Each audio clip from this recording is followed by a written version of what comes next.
I'm going to introduce Dimitri Khalezov. He's a former officer in the Defense Ministry of the former USSR. He presents his book to the world today, and he presents it with two credentials. Firstly, he was a technician in the field of nuclear munitions. Secondly, he's acknowledged, apparently by the FBI, as a material witness.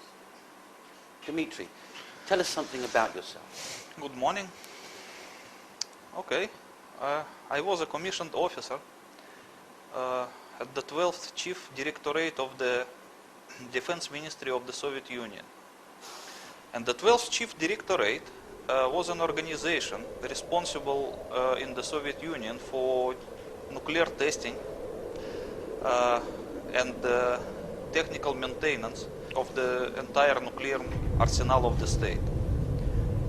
From there, I got some experience in regard to nuclear munitions, as well as a certain knowledge concerning the nuclear demolition of the World Trade Center in New York. Well, let's come to that, Dimitri. Do you have anything to identify yourself as an officer in that directorate? Unfortunately, I'm not at my home in Russia now, and most of the documents are at my home. I might have a few.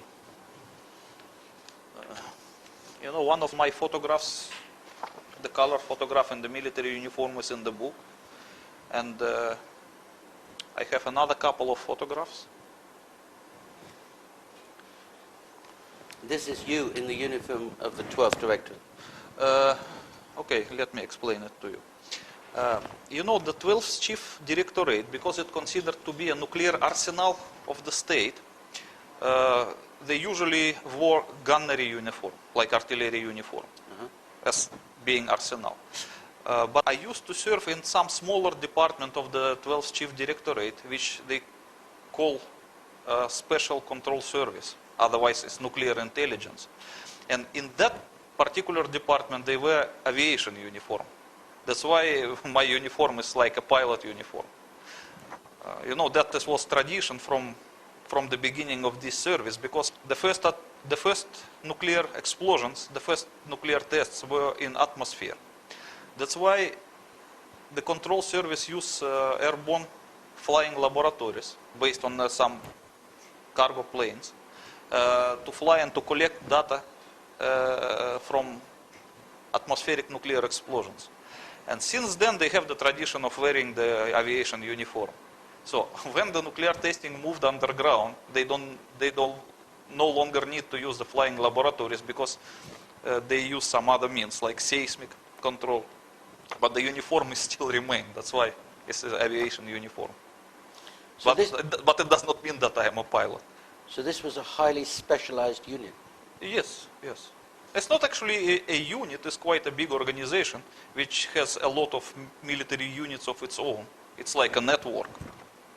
And within that unit, what was your job? When I studied in the military college, I was released as a communication engineer. And I was appointed as an officer within the 12th Chief Directorate first, and then transferred to the Special Control Service, where I used to serve about 5 years. And my position was a chief of shift, which was responsible for receiving and collecting data from the periphery laboratories concerning nuclear explosions.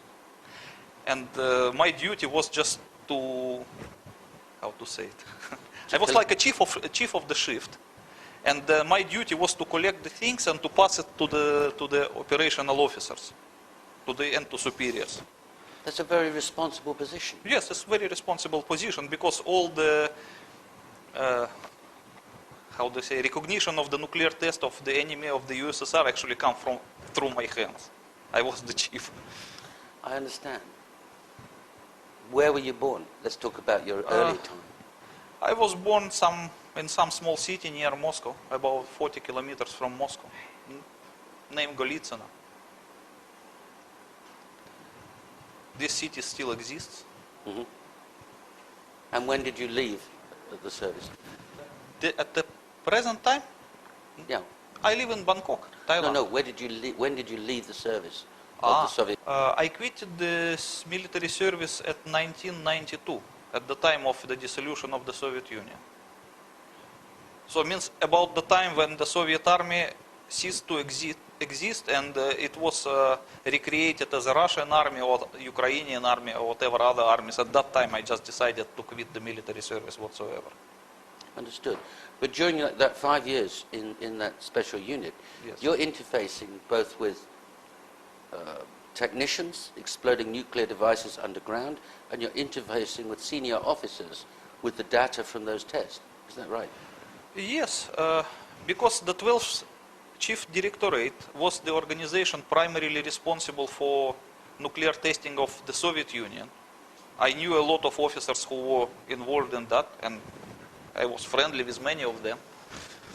And because I served in particularly the Soviet nuclear intelligence, which was responsible for detecting nuclear explosions of the various adversaries of the Soviet Union, I also have experience of the nuclear testing of the others. And is this your official... Yeah, that is one of the very few military documents that I managed to keep with me. It's, in here I'm still young, and it was from the military college, one of the documents. Understood.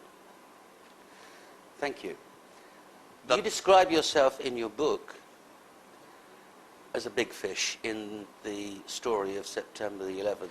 I believe that it's clear in the book that the chart that you exhibit puts you on the same page as some very dangerous figures. You understand. You mean this Yes, one? Yes.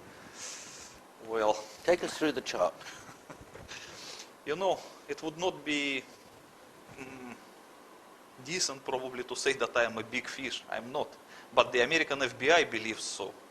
Okay. So this definition does not come from me. It comes from the Americans. Okay. So as you can see in this chart,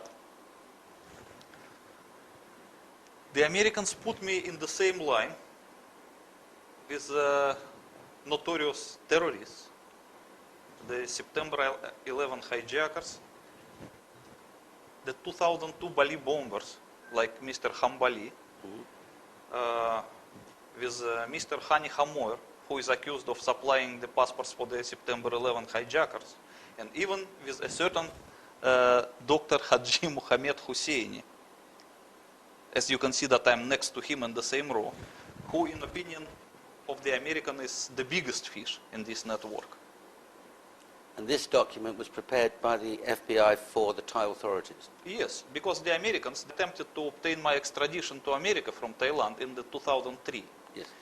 And this document, this one, it was prepared by the FBI for their Thai colleagues. You were arrested and charged with supplying a passport. Well, yes, I was arrested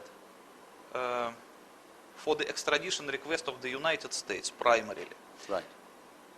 But because something was not ready with the official package of the documents related to extradition, they have to accuse me of something else, just for the meantime, to win the time.